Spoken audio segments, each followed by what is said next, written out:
Kilasy tompoko vavy ankafaliana no hitsidiana ny tokantranontsika tonga soa atao anatin'ny fandarana gasy mafoaka. Hatramin'izay dia lehilahy no vahintsika amin'ity androany ity dia araka amina andriam-bavilanitra iray isika. Raha tokany sehatra ny fanatanjahantena sy ny dia no nentina taminao hatramin'izay dia iompana amin'ny asa fanaovan-gazety isika androany.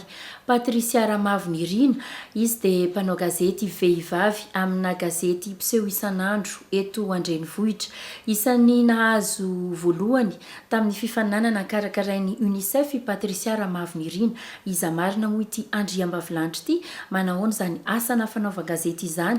Inona avy no ezaka nataony ahafahana nahazo ny amboara teo amin'ny UNICEF io atao anaty fanadihadiana no amantarantsika an'izany rehetra izany.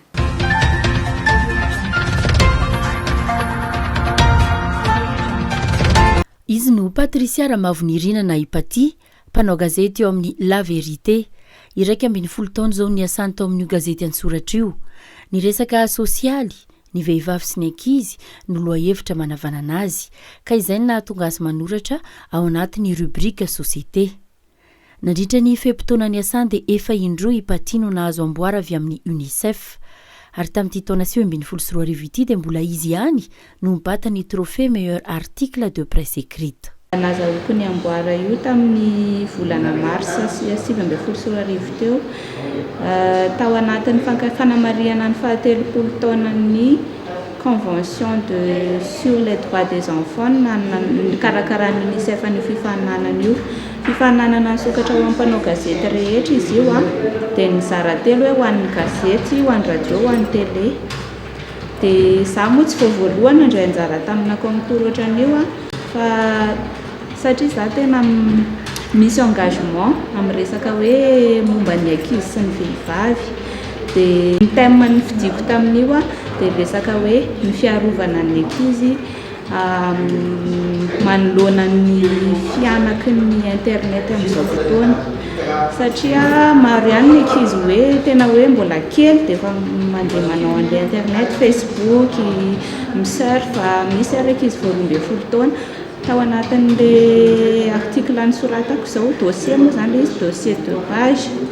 Dia tao anatin'izao nisy ankizy 13 taona mpianatra ny CEG, anankiray mijoro vavolombelona hoe saika nidiran'andro tamin'io fampiasana Facebook io, satria izy mifanao fotoana tamina olona namany tao amin'ny Facebook izay olona tsy fantany dia mifanaovany fotoana dia nandeha tany amin'ny toerana izay mbola tsy fantany izy dia tany izy nisaika naola an'ilay olona.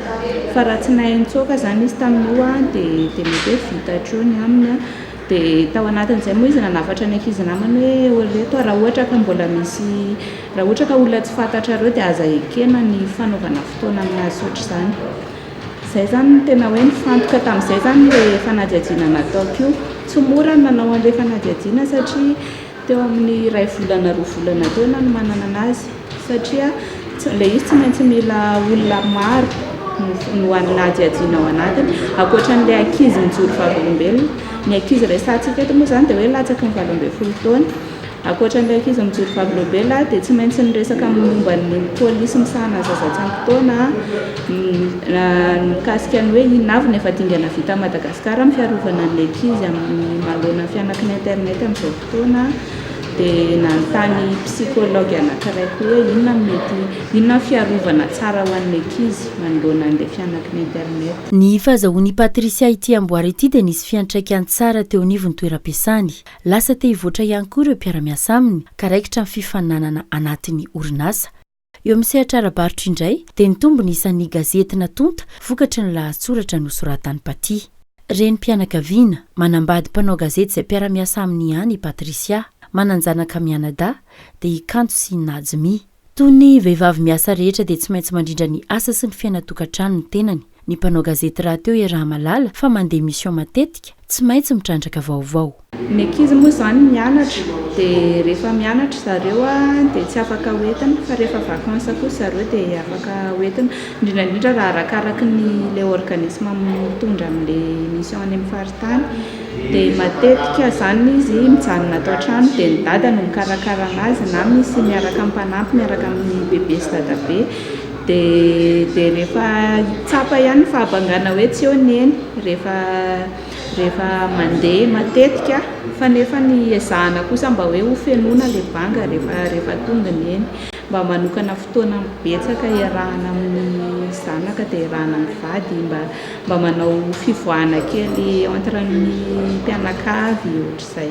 Isan'andro dia tsy maintsy fenona ny pejin'ny gazety ka dia mivoaka manao reportage i Patricia miasa ho an'ny mpamaky. Mila saina tia karokaroka ny asa fanaovan-gazety ka tsy mianina fotsiny amin'ny information omena azy tia namana mpanao gazety ity fa manao recoupement hatrany. Ny source d'information ho an'ny gazety atsoratra manokana dia somary malalaka kokoa ny source raha mihoatra ny hafa izay hoe tsy maintsy mila caméra, tsy maintsy alaina feo.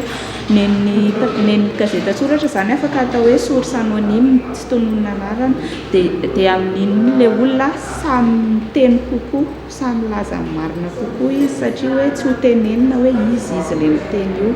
Ny tena tombony ho an'ny gazety atsoratra koa dia afaka manadiady bebe kokoa ianao sady afaka manome détail amin'le vaovao trandrahanao iny izany fa tsy voafehy zany ianao hoe firy minitra na ohatriny ahoana.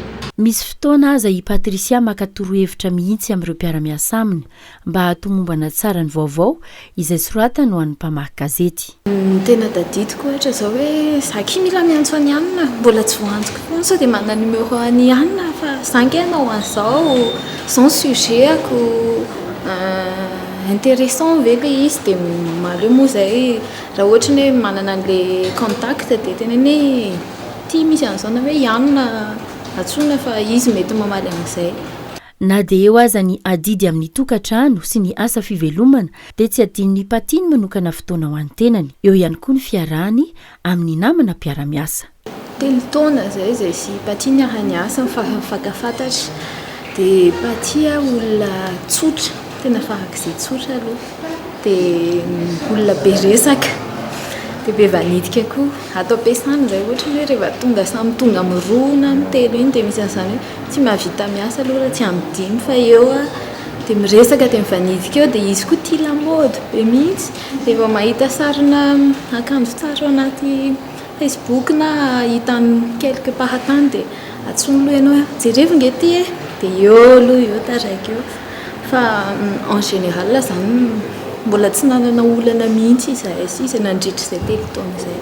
Ato aminay angamba ny record ny journée entre filles fa ohatra fotsiny isan'andro fotsiny ohatra izay dia samy many amin'ny reportage ny dia rehefa tonga ny amin'ny 12 na 12 dia fantantsy hoe zakindry andao hisakafo dia efa misy toerana fisakafoananay moa rozy telo eo dia hoe ary amin'ny Anina dia mandeha foana dia ohatra ny na misy reportage ohatra ny hoe resaka mahalinana hitambarana dia ndao hiaraka ho ary daholo nefa raha ihany mitraité an'ilay sujet rehefa juste fotsiny hoe mahafinaritra ilay izy dia ohatra koa hoe tonga zao mibarea dia hoe ndao daholo nandeha hoe mba miaraka ho trop namana. Efa miresaka barea ihany kanto.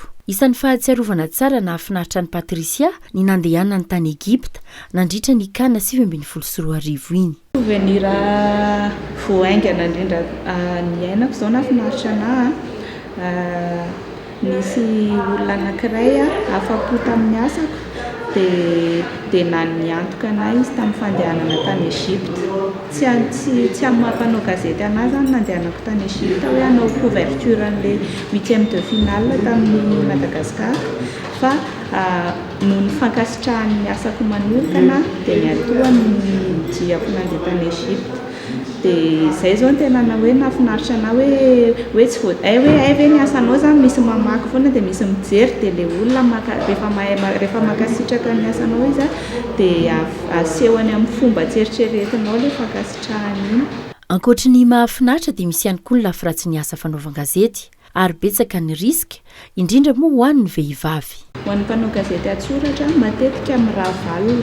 Ho an'ny manokana zao amin'ny 7 no mirava isan'andro.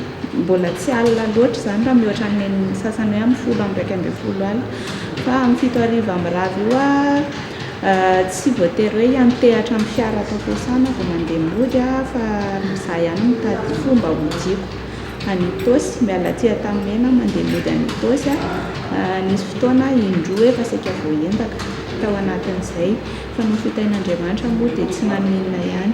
Izay zao ny anisan'ny risika anankiray ny risika anankiray eo am-panatanterahana ny asa indray a raha ohatra hoe misy tombontsoa any olona anankiray voatoatohana noho ny fanadihadiana ataonao a dia indraindray iny olona iny manao pression aminao.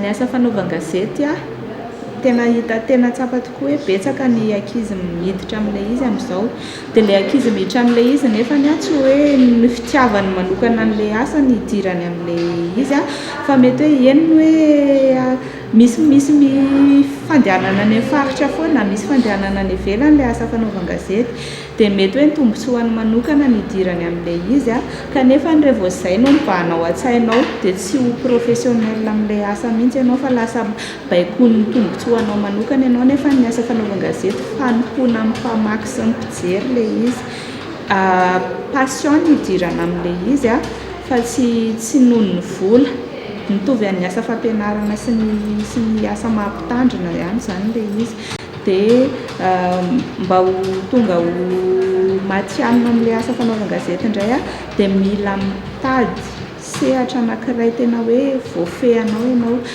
na hoe sehatra anankiray tena misy engagement anao ohatra hoe ny anazy zao ilay resaka hoe vehivavy sy ny ankizy teo dia tsy voatery hoe ny vaovao no manantona anao a fa ianao mihitsy no mandeha mitrandraka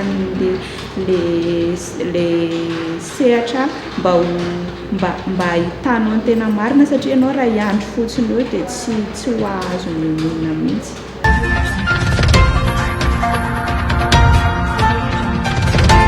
Ny fotoana moa misy farany ny atao misy fetrany ka dia izay ihany koa namarina fandaharantsika androany azadinoana ny famerenana ny fandarina isaky ny asabotsy maraina misaotra anao ny araka taminay hatramin'ny farany mametraka ny veloma finaritra tompoko lasy tompoko vavy.